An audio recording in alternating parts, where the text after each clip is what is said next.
रांची से दिल्ली जा रही एयर एम्बुलेंस झारखंड के चतरा जिले के सिमरिया के पास क्रैश हो गई, जिससे हड़कंप मच गया। विमान में 2 पायलट समेत कुल 7 लोग सवार थे, जिनमें एक मरीज और मेडिकल स्टाफ शामिल था।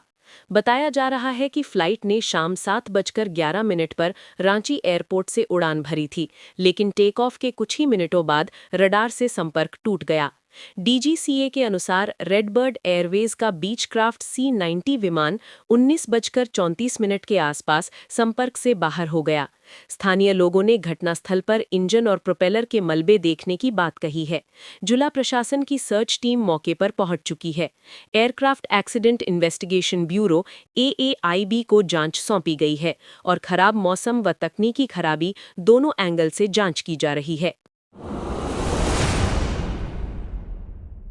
बोकारो के चास नगर निगम क्षेत्र में मतदान के दौरान उस वक्त हंगामा मच गया जब एक प्रत्याशी के पति और पुलिस के बीच झड़प हो गई। वार्ड 32 के एक बूथ पर जबरन अंदर घुसने की कोशिश को लेकर विवाद बढ़ा और डीएसपी प्रवीण सिंह पर हमला कर दिया गया। हमले में डीएसपी घायल हो गए और उन्हें अस्पताल में भर्ती कराया गया है। एसपी हरबिंदर सिंह ने मौके पर पहुंचकर सख्त कार्रवाई का भरोसा दिया है। पुलिस के मुताबिक सीसीटीवी फुटेज में हमला साफ दिख रहा है और झूठे आरोप लगाकर माहौल बिगाड़ने की कोशिश की गई। आरोपी रमाशंकर सिंह को हिरासत में ले लिया गया है। प्रशासन ने स्पष्ट किया है कि चुनाव प्रक्रिया में बाधा डालने वालों को बख्शा नहीं जाएगा। पलामू के पड़वा थाना क्षेत्र के तेलियाही गांव में हुई मॉब लिंचिंग मामले में पुलिस ने 2 आरोपियों को गिरफ्तार कर जेल भेज दिया है। मृतक पवन कुमार की कथित बैटरी चोरी के आरोप में पिटाई की गई थी, जिसके बाद अस्पताल में उसकी मौत हो गई। जांच में सामने आया कि युवक शनिवार रात एक लड़की से मिलने गया था, जहां उसे पकड़कर हाथ पैर बांध दिए गए। बाद में ट्रैक्टर की बैटरी चोरी का आरोप लगाकर पड़ोसियों के साथ मिलकर बेरहमी से पीटा गया। पुलिस ने इसे सुनियोजित झूठा आरोप बताया है। गिरफ्तार आरोपियों में पारस महतो और वीरेंद्र महतो, जो पिता पुत्र हैं, शामिल हैं। एसपी रीश्मा रमेशन ने कहा कि मॉब लिंचिंग की धाराओं में एफआईआर दर्ज कर अन्य आरोपियों की तलाश जारी है। रांची में झारखंड हाईकोर्ट एडवोकेट एसोसिएशन ने एसएसपी, डीएसपी और थाना प्रभारी के खिलाफ कार्रवाई की मांग की है। आरोप है कि न्यायालय के स्पष्ट आदेश के बावजूद अधिवक्ता का वाहन रिलीज नहीं किया जा रहा। मामला 17 फरवरी की सड़क घटना से जुड़ा है, जिसे लेकर 2 एफआईआर दर्ज हुई थीं। हाईकोर्ट ने 19 फरवरी को दोनों एफआईआर पर रोक लगाते हुए वाहन रिलीज का निर्देश दिया था। इसके बाद न्यायिक दंडाधिकारी ने भी आदेश पारित किया, लेकिन थाना स्तर पर आदेश का पालन नहीं हुआ। एसोसिएशन ने इसे न्यायिक अवमानना और दुर्भावनापूर्ण रवैया बताया है। चेतावनी दी गई है कि आदेश का पालन नहीं हुआ तो राज्य भर में अधिवक्ता आंदोलन करेंगे। गिरिडीह नगर निकाय चुनाव के बाद वार्ड नंबर 18 में हिंसा भड़क गई और गोलीबारी की घटना सामने आई। फायरिंग में 2 लोग घायल हुए हैं, जिनका इलाज सदर अस्पताल में चल रहा है। सुबह से वोटिंग को लेकर तनाव था, जो शाम होते होते हिंसक रूप ले बैठा। घायल पक्ष ने विरोधी समर्थकों पर गोली चलाने का आरोप लगाया है। घटना के बाद भंडारीडीह चौराहे पर भारी भीड़ जुट गई और पुलिस वाहन पर पथराव भी हुआ। 2 युवकों की पिटाई की भी खबर है। एसपी डॉक्टर बिमल कुमार और देसीलाल निवास यादव मौके पर कैंप कर रहे हैं और जांच जारी है। धनबाद नगर निगम चुनाव के दौरान वार्ड 43 और वार्ड 22 में बोगस वोटिंग के आरोपों को लेकर भारी हंगामा हुआ।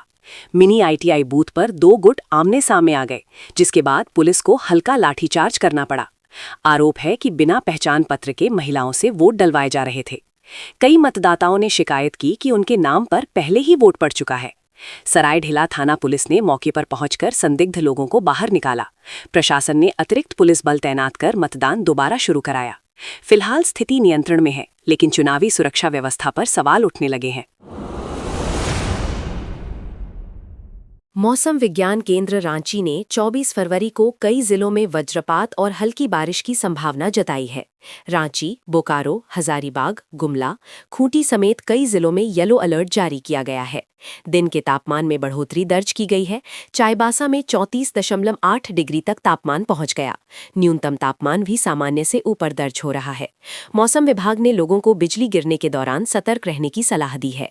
फरवरी के अंतिम सप्ताह में मौसम में बदलाव स्पष्ट दिख रहा है।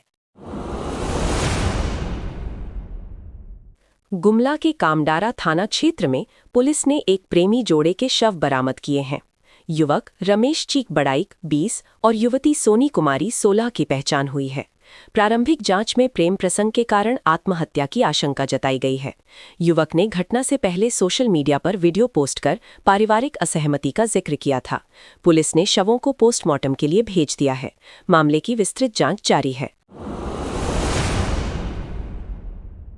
गिरिडीह नगर निगम चुनाव के दौरान अधिकांश बूथों पर मतदान शांतिपूर्ण रहा, लेकिन कुछ जगहों पर तनाव की स्थिति बनी। नगर थाना क्षेत्र के बुलाकी रोड में वार्ड प्रत्याशियों के समर्थकों के बीच दोपहर में अचानक झड़प हो गई।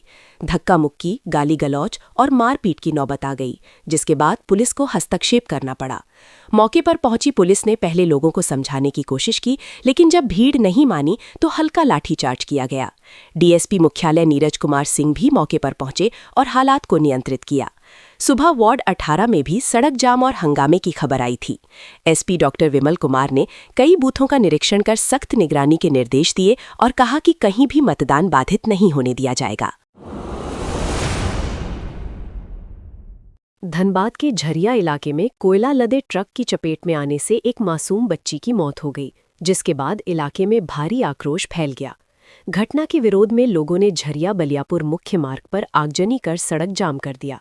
स्थानीय लोगों का आरोप है कि अवैध कोयला लदे ट्रकों की लगातार आवाजाही से ये हादसा हुआ है। जिस स्थान पर जाम लगाया गया वहीं पास के स्कूल में मतदान केंद्र भी बना था, जिससे कुछ देर के लिए वोटिंग प्रभावित हुई। मौके पर भारी पुलिस बल तैनात किया गया, लेकिन भीड़ को शांत करने में काफी मशक्कत करनी पड़ी। मृत बच्ची की मां ने आरोप लगाया कि ट्रकों की आवाजाही को लेकर पहले भी शिकायत की गई थी। प्रशासन ने जांच और कार्रवाई का आश्वासन दिया है, जबकि इलाके में तनाव बना हुआ है। गुमला के तिलगा गांव में नवयुवक संघ द्वारा आयोजित सामूहिक विवाह समारोह ने 121 जोड़ों की जिंदगी बदल दी। ये सभी जोड़े वर्षों से लिव इन में रह रहे थे और सामाजिक बहिष्कार का दर्द झेल रहे थे। समाज में स्वीकार्यता न मिलने से उनके बच्चों तक की शादी अटक गई थी और पुश्तैनी अधिकार भी छिन गए थे। समारोह का भावुक दृश्य तब सामने आया जब मां और बेटी ने एक ही मंडप में अपने पतियों के साथ 7 फेरे लिए। कई जोड़े बच्चों के साथ मंडप पहुंचे तो कोई उम्र के ढलान पर सामाजिक पहचान लेने आया। वैदिक मंत्रों और जनजातीय गीतों के बीच विवाह संपन्न हुआ। इस पहल को सामाजिक पुनर्स्थापन और सम्मान की नई शुरुआत माना जा रहा है।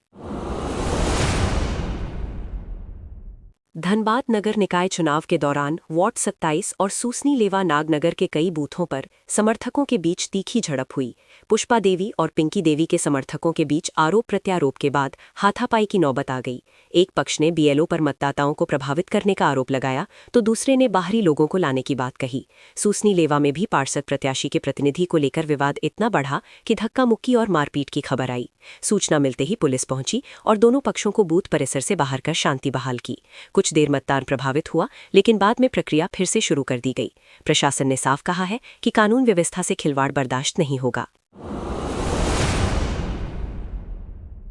साहिबगंज के बोरियो प्रखंड में फुटबॉल टूर्नामेंट उस वक्त हिंसा में बदल गया जब जमशेदपुर की टीम के मैदान में नहीं पहुंचने पर दर्शक भड़क उठे। नाराज भीड़ ने डीजे, जनरेटर और टेंट में आग लगा दी, जिससे अफरा तफरी मच गई। ग्वाला चौक के पास सड़क जाम कर दी गई और कुर्सियां व सामान भी उठा ले जाया गया। बताया जा रहा है कि प्रवेश शुल्क और खराब व्यवस्थाओं को लेकर पहले से नाराजगी थी। भीड़ नियंत्रण के लिए पर्याप्त वॉलंटियर नहीं थे, जिससे हालात बिगड़ गए। करीब 10 लाख रुपए से अधिक के नुकसान का अनुमान लगाया गया है। पुलिस ने जांच शुरू कर दोषियों पर कार्रवाई की बात कही है। गोड्डा के ललमटिया थाना क्षेत्र में सुबह एक बड़ा हादसा हुआ जब एक हाईवा सड़क से 40 फीट नीचे एनटीपीसी के एमजीआर रेलवे ट्रैक पर जा गिरा। हादसे में चालक लालू कुमार और उपचालक मनीष कुमार गंभीर रूप से घायल हो गए। बताया जा रहा है कि ट्रक रेलिंग तोड़ते हुए सीधे ट्रैक पर जा गिरा, जिससे रेल यातायात भी बाधित हुआ। चालक ट्रेन के बोगी के नीचे फंसा मिला, जबकि उपचालक वाहन में ही फंसा रहा। पुलिस और एनटीपीसी की रेस्क्यू टीम ने काफी मशक्कत के बाद दोनों को बाहर निकाला। घटना के वक्त ट्रैक पर कोयला रैक गुजर रही थी, जिससे बड़ा हादसा टल गया। फिलहाल दोनों घायलों का इलाज जारी है और मामले की जांच हो रही है। गुमला के घाघरा थाना क्षेत्र में मौनीदह के पास हुए सड़क हादसे में 2 युवकों की मौके पर ही मौत हो गई। दीपक खेरवार और अजीत उरांव शादी समारोह में शामिल होने बाइक से जा रहे थे। तभी अज्ञात वाहन ने टक्कर मार दी। टक्कर इतनी जबरदस्त थी कि दोनों ने घटनास्थल पर ही दम तोड़ दिया। सूचना मिलते ही पुलिस पहुंची और शवों को पोस्टमार्टम के लिए भेजा। गांव में शादी की तैयारियां चल रही थीं, लेकिन हादसे की खबर से खुशियां मातम में बदल गईं। परिजनों का रो रो कर बुरा हाल है। पुलिस अज्ञात वाहन की तलाश में जुटी है। राज्य भर में सोमवार को नगर निकाय चुनाव शांतिपूर्वक संपन्न हुआ, लेकिन मतदान प्रतिशत में गिरावट देखने को मिली। रांची, धनबाद, देवघर, हजारीबाग और आदित्यपुर समेत अधिकांश नगर निगमों में पिछली बार से कम मतदान दर्ज हुआ। रांची में 2018 की तुलना में करीब 6% कम वोट पड़े, जबकि हजारीबाग में 9% की गिरावट रही। मांगों में पहली बार हुए चुनाव में करीब 50% मतदान दर्ज किया गया। आयोग के मुताबिक अंतिम आंकड़ों में मामूली वृद्धि संभव है, लेकिन बड़ी बढ़ोतरी की उम्मीद नहीं है। कम मतदान को लेकर राजनीतिक दलों में चिंता देखी जा रही है। अब सबकी नजर मतगणना पर टिकी है। झारखंड लोक सेवा आयोग ने 6वीं उप समाहर्ता सीमित परीक्षा की मॉडल उत्तर कुंजी जारी कर दी है। ये परीक्षा 10 और 11 जनवरी 2026 को आयोजित हुई थी। अभ्यर्थी आयोग की आधिकारिक वेबसाइट पर प्रथम और द्वितीय प्रश्न पत्र की आंसर की देख सकते हैं। यदि किसी उत्तर पर आपत्ति हो तो 21 फरवरी से 2 मार्च 2026 शाम 5 बजे तक निर्धारित प्रारूप में आवेदन किया जा सकता है। आवेदन में प्रश्न संख्या, रजिस्ट्रेशन नंबर और सही उत्तर का प्रमाण देना अनिवार्य होगा। आयोग ने स्पष्ट किया है कि समय सीमा के बाद कोई आपत्ति स्वीकार नहीं होगी। अभ्यर्थियों को लिफाफे पर परीक्षा का नाम और विज्ञापन संख्या लिखना अनिवार्य है। राज्य भर में निकाय चुनाव के दौरान लोकतंत्र के 2 अलग-अलग चेहरे देखने को मिले।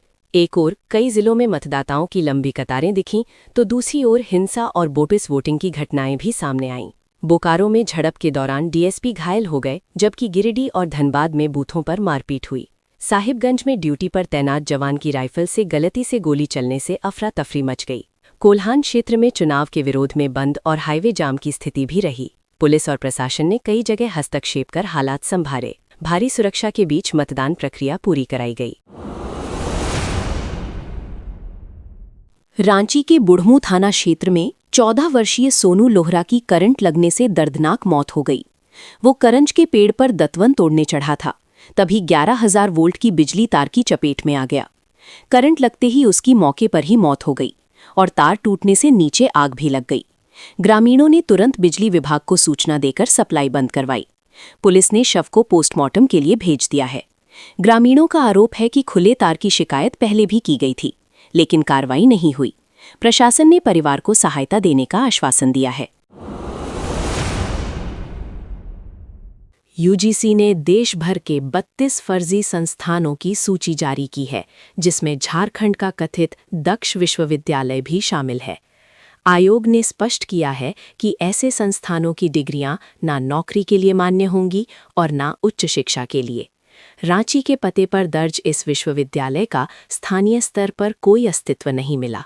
ऑनलाइन वेबसाइट पर कोर्स की जानकारी तो है, लेकिन अधिकृत संपर्क और प्रशासनिक विवरण स्पष्ट नहीं है। विशेषज्ञों ने छात्रों को सतर्क रहने और प्रवेश से पहले मान्यता जांचने की सलाह दी है। झारखंड में लगभग 30-32 मान्यता प्राप्त विश्वविद्यालय संचालित हैं। यूजीसी ने कहा है कि फर्जी संस्थानों के खिलाफ सख्त कार्रवाई की जाएगी।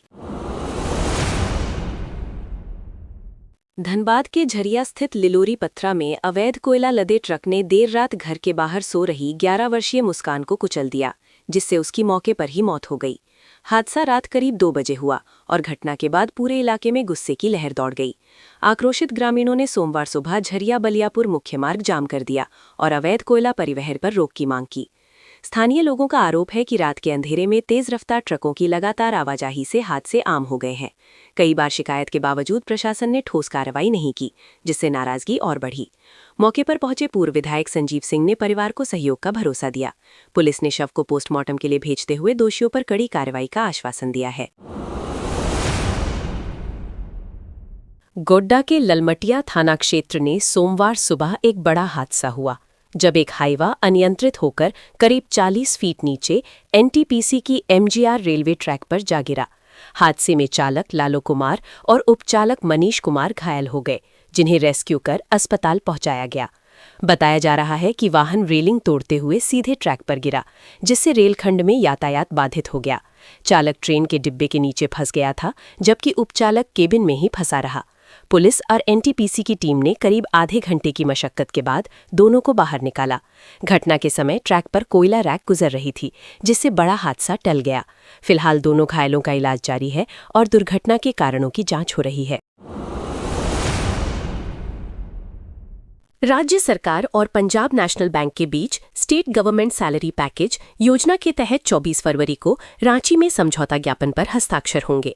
ये कार्यक्रम प्रोजेक्ट भवन स्थित एनेक्सी सभागार में दोपहर 2 बजे आयोजित किया जाएगा, जिसमें मुख्यमंत्री और वित्त मंत्री मौजूद रहेंगे।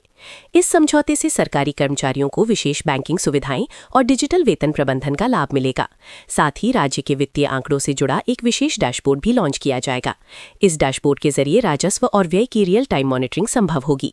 सरकार इसे वित्तीय पारदर्शिता और डिजिटल गवर्नेंस की दिशा में बड़ा कदम बता रही है। कार्यक्रम की सभी प्रशासनिक तैयारियां पूरी कर ली गई हैं। भाजपा प्रदेश अध्यक्ष आदित्य साहू ने निकाय चुनाव को लेकर प्रेस वार्ता में राज्य सरकार पर गंभीर आरोप लगाए। उन्होंने कहा कि लगभग 50% मतदान के साथ लोकतंत्र का पर्व संपन्न हुआ, लेकिन कई मतदाताओं को मतदान से वंचित किया गया। आरोप लगाया कि भगवा गमछा पहनकर आए लोगों को वोट डालने से रोका गया और एक विशेष दल को प्रशासनिक सहयोग मिला। जुगसलाई वार्ड नंबर 10 में पुनर्मतदान की मांग भी की गई है। उन्होंने मुस्लिम मतदाताओं की बिना जांच मतदान कराने का भी आरोप लगाया। भाजपा ने निष्पक्ष मतगणना की मांग करते हुए चेतावनी दी कि धांधली बर्दाश्त नहीं की जाएगी। चुनाव आयोग से पारदर्शी प्रक्रिया सुनिश्चित करने की अपील की गई है।